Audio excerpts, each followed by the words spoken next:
Photosynthesis site और pigment कि कहाँ पर प्रकाश संश्लेषण हो रहा है और वर्णक कौन कौन से भाग लेते हैं।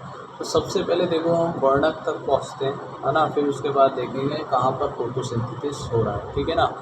देखो लवक होता है, ठीक है, हमें पता है हरित लवक में ये सारी चीज़ें हो रही है, जो कि एक साइंटिस्ट ने सिद्ध भी कर दिया था।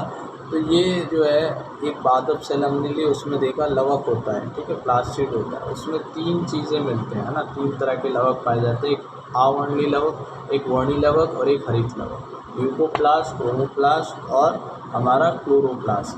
तो ल्यूकोप्लास्ट में क्या होता है, भोजन स्टोर होता है, ठीक है, पादप में भोजन स्टोर होता है हमारे कौन से प्लास्टिड में, ल्यूकोप्लास्ट में। वर्णीय लवक क्रोमोप्लास्ट में क्या होता है, वर्णक होते हैं, है ना, इसमें वर्णक पाए जाते हैं, उसमें वर्णक नहीं पाए जाते। हरित लवक क्लोरोप्लास्ट में वर्णक होते हैं, लेकिन कौन कौन से वर्णक होते हैं वो हमें देखना है, ठीक है।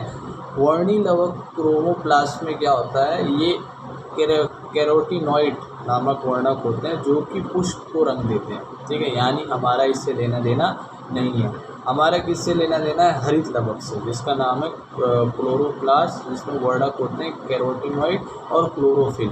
हमें मालूम है क्लोरोफिल में होता है, ठीक है ना। तो ये हमारे क्या है, प्रकाश संश्लेषी हरित लवक है, यानी हरित लवक क्लोरोप्लास्ट, ठीक है। अब क्लोरोप्लास्ट तक देखते हैं हम कैसा होता है। भाई क्लोरोप्लास्ट का हमने यहाँ पर स्ट्रक्चर बनाया है, इसमें दो क्या है उसकी झिल्ली है, एक बाह्य झिल्ली एक अंतः झिल्ली, इसमें बीच में अवकाश है, उसके अंदर पीठिका यानी स्ट्रोमा भरा हुआ है, ठीक है।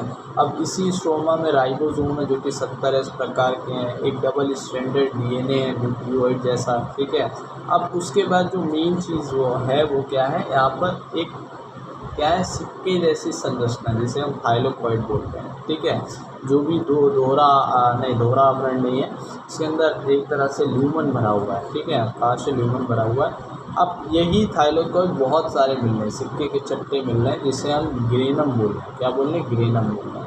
अब और भी दूसरे ग्रेनम मिल रहे हैं। अब ये ग्रेनम आपस में कनेक्टेड है। अब कनेक्टेड किससे, एक एक एक झिल्ली से कनेक्टेड है ना, लचीली झिल्ली से, जिसे हम पीठिका पटलिका बोल रहे हैं, क्या बोले, स्ट्रोमा लैमेला पीठिका पटलिका।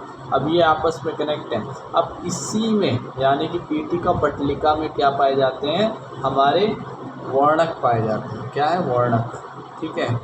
एक वर्णक यहाँ है और एक वर्णक किसमें है, ग्रेनम में। ग्रेनम की जो झिल्ली है ना बीच में, उसमें भरे हुए वर्णक, यानी ग्रेनम में एक वर्णक है।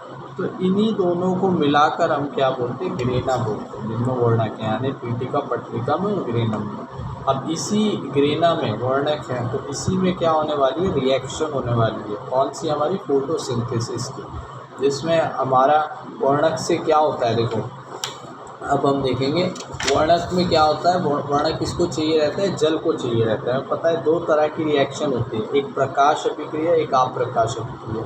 तो प्रकाश अभिक्रिया में जल को क्या चाहिए रहती है, एक तो प्रकाश और दूसरे क्या, वर्णक। तो वर्णक किसमें मिल रहे हैं, ग्रेना में मिल रहे हैं। तो ये कहाँ पर गई, हमारी जल गई ग्रेना में। अब उस ग्रेना से जब इसमें रिएक्शन हुई तो उससे क्या क्या चीज़ें बनी, एक तो ऑक्सीजन बनी और दूसरी चीज़ क्या बनी, ऑक्सीजन बाहर चली गई, ठीक है, वातावरण में।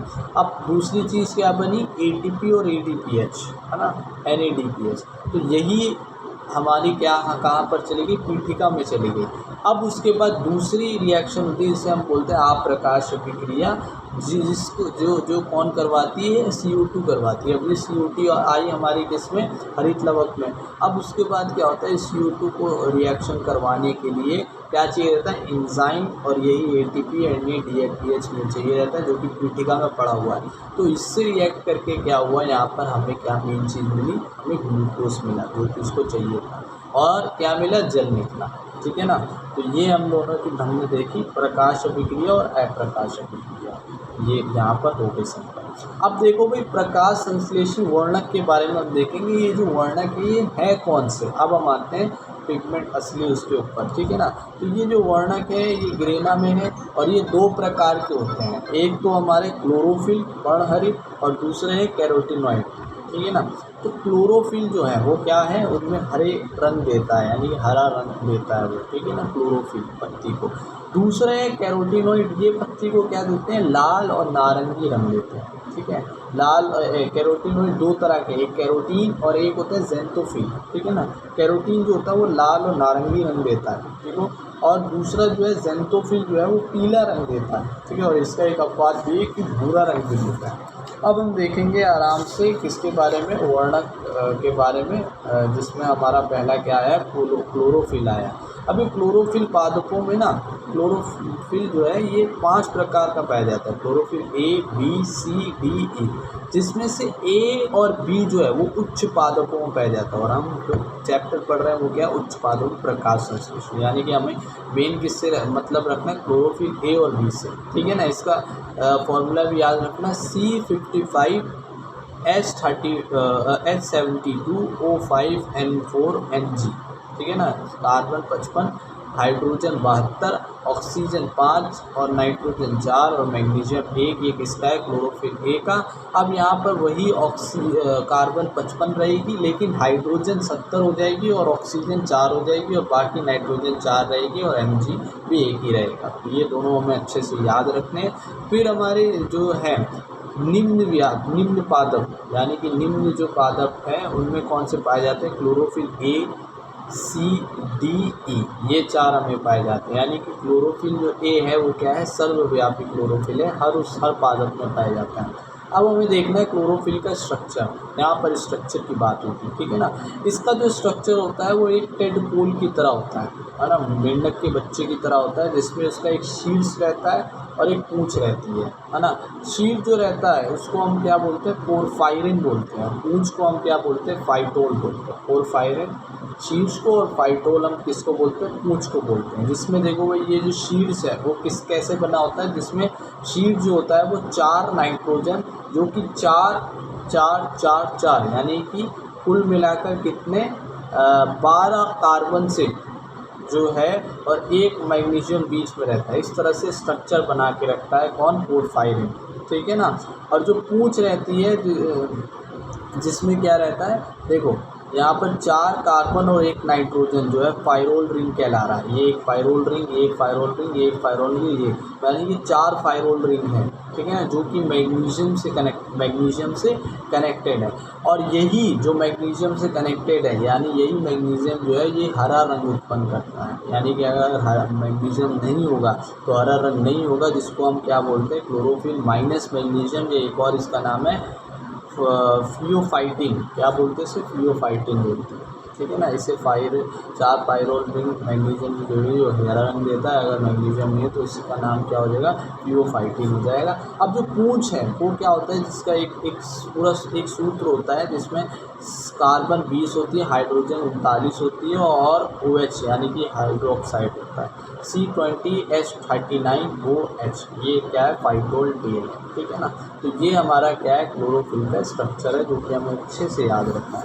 अब हम आते हैं दूसरे वर्णक के ऊपर, कैरोटीनॉइड के ऊपर, जिसमें 2 होते हैं वर्णक, एक कैरोटीन जो कि लाल नारंगी रंग होते हैं, एक ज़ैंथोफिल जो कि पीला रंग होता है। कैरोटीन की बात करें तो उसका फॉर्मूला रहता है C40H56, यानी C40 और H56 रहता है, ठीक है ना, 56। अब ये देखो 4 प्रकार के, जिसमें मुख्य 3 प्रकार के कौन कौन से होते हैं, एक अल्फ़ा कैरोटीन, बीटा कैरोटीन और एक डेल्टा कैरोटीन, जिसमें बीटा कैरोटीन जो है वो सबसे ज़्यादा पाया जाता है पादपों में, ठीक है ना। बीटा कैरोटीन सबसे ज़्यादा पाया जाता है। एक और होता है जो निम्न टमाटर, लाल मिर्च, इन सबको रंग देता है, जैसे लाइकोपीन, उसे नाम लाइकोपीन, ये लाल रंग देता है लाइकोपीन। तो एक तो लाल रंग, एक नारंगी रंग, है ना। इसमें 3 मुख्य प्रकार है, अल्फ़ा कैरोटीन, बीटा कैरोटीन और एक डेल्टा कैरोटीन, और चौथा जो है वो है लाइकोपीन, जो कि टमाटर, लाल मिर्च को रंग देता है लाल। अब दूसरा जो है ज़ैंथोफिल। अब ज़ैंथोफिल क्यों उसे कहते हैं, देखो भाई हमें पता है कैरोटीन का फॉर्मूला आता है C40 और H56।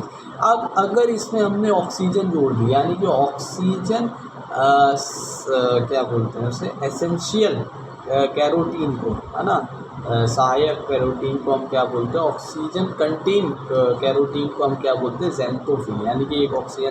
अब ऑक्सीजन यहाँ मान लो 2 हैं, तो हमें पता है ज़ैंथोफिल क्या मुख्य लाल रंग देता है, ठीक है ना। लेकिन अगर मान लो इसमें 2 है ऑक्सीजन, तो वो ल्यूटीन कहा जाता है। ल्यूटीन जो है वो क्या है, एक शरद पर्ण होता है, सॉरी मुख्य भूरा नहीं, पीला रंग देता है, पीला, लाल नहीं पीला, ठीक है ना। तो यहाँ पर देखो शरद पर्ण ऑटम लीफ कौन होते हैं, जब हम C40 और H56 और O2 की बात करते हैं वो ल्यूटीन बनाता है, क्योंकि शरद पर्ण ऑटम लीफ यानी कि जब ऑटम का सीज़न आता है तो उसमें पीला रंग नहीं हो जाता लीफ का, तो उसको पीला रंग देता है कौन, हमारा ये वाला ज़ैंथोफिल। और अगर इसमें O6 कर दें, ठीक है ना, तो बनाता है फ्यूकोजेंथिन, जो कि भूरी शैवाल का रंग होता है, फ्यूकोजेंथिन, ठीक है ना। तो ये हमारे दोनों वर्णक खत्म हुए। अब हम बात करेंगे प्रकाश तंत्र। देखो भाई, जो प्रकाश संश्लेषी वर्णक हमने पढ़े हैं ना, ये एक तंत्र की तरह काम करते हैं, और इसे हम समझाया था एमर्सन ने, ठीक है ना। तो ये प्रकाश संश्लेषी वर्णक तंत्रों के रूप में मिलते हैं, और ये एक प्रकाश तंत्र फोटो सिस्टम बनाते हैं, जो कि दो होते हैं, एक होता है PS1 सिस्टम, एक होता है PS2 सिस्टम, यानी कि इन्हें एक्टिवेट करने के लिए ये सिस्टम के रूप में मिलते हैं, जो कि वर्णक काम करते हैं किसका, हमारी H2O को तोड़कर क्या बनाने का, ATP, ADH और ऑक्सीजन बनाने का, ठीक है ना। तो ये दो तंत्रों के माध्यम से काम होता है, पहला PS1 और PS2।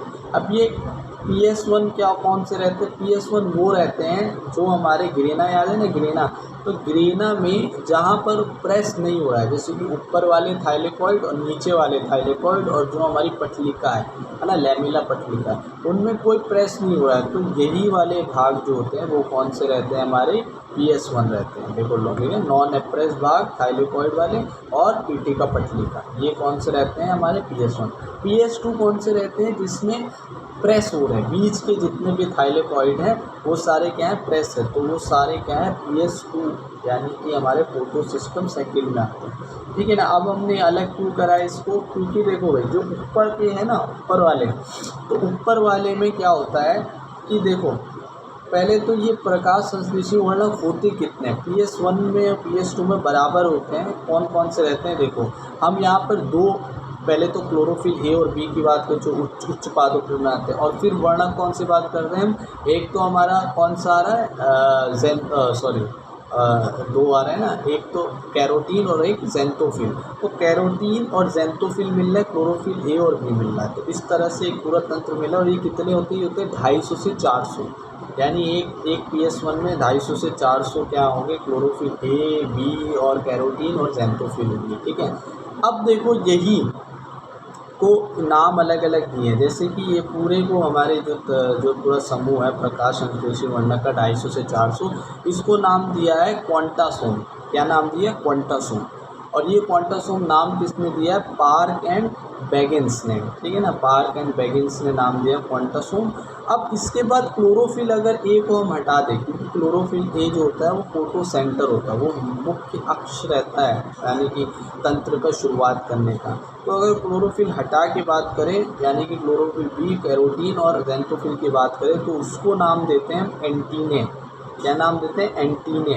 और इन्हें हम सहायक वर्णक भी बोलते हैं, जो कि सहायता करेंगे क्लोरोफिल ए की उत्तेजित करने में, ताकि तंत्र शुरुआत हो, ये भी हम आगे देखेंगे। और इसे हम एक और नाम देते हैं सहायक वर्णक, क्या नाम है, एंटीने को LHC, लाइट हार्वेस्टिंग कॉम्प्लेक्स, ठीक है ना, LHC भी नाम देते हैं। तो कैसे ही अब ये देखो शुरू होता है, जैसे PS1 की बात करें तो उसका P700 फोटो सेंटर होता है। क्यों, क्योंकि क्लोरोफिल ए से शुरुआत होती है, जिसमें प्रकाश की जो तरंग है वो कितनी चाहिए रहती है उसको, 700 नैनोमीटर। 700 नैनोमीटर मिलेगा तो इलेक्ट्रॉन निकलेगा और फिर तंत्र शुरुआत होगा, जो कि H2O को तोड़ने का, और उसके बाद ऊर्जा ATP बनाना, ATP NADH ये बनाने का कार्य होगा।